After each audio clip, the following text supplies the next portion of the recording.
Hello, my name is Billy, and today I'm going to give you a brief introduction of a rhetorical fallacy called non sequitur. So basically, the definition of non sequitur is that it is an inference that does not follow from the premises. So you may make a statement that does not logically follow from what you just said before.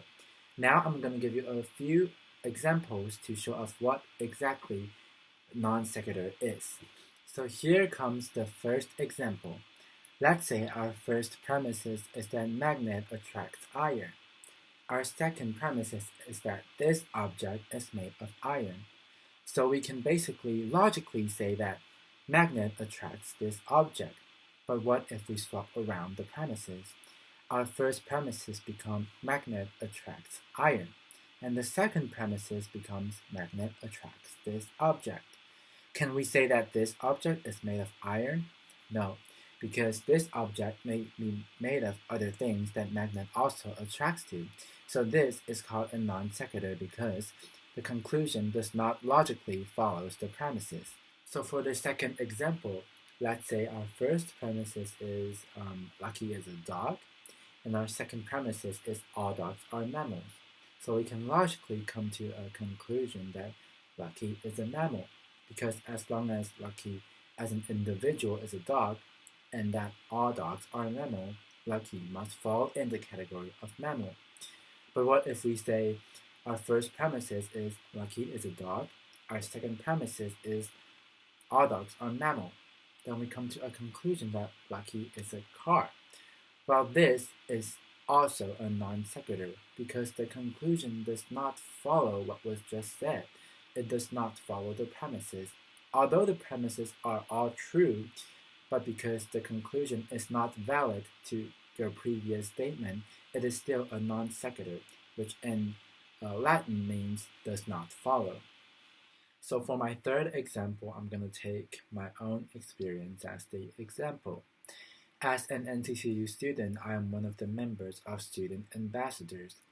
So we basically hold events for exchange students. And one time in this review of the spring orientation, where we informed the international students about where do you get good food, how should you live in the dorm and not get kicked out, one of our members pointed out that the other international student group, International Youth, has turned in their PowerPoint way too late after the deadline. And this troubles the person who's controlling the computer. So our teaching assistant told us that because the International Youth also has their own teaching assistant, the teaching assistant needs time to check their PowerPoint before they send it to us. So her conclusion is that International Youth can therefore turn in their PowerPoint after the deadline. This makes no sense because if the teaching assistant needs to check their PowerPoint, why don't International Youth just finish their PowerPoint earlier? This is a non sequitur because the conclusion does not follow what our teaching assistant said before. It does not follow the premises, and it is not logical, it is not valid to the conclusion. So therefore, this is an example of non sequitur. So after listening to the 3 examples I provided, I hope you understand what non sequitur is and that you can try to avoid using them when you're trying to persuade someone, to inform someone, and especially when you're in an argument with someone, because that's just make your speech or conversation more logical.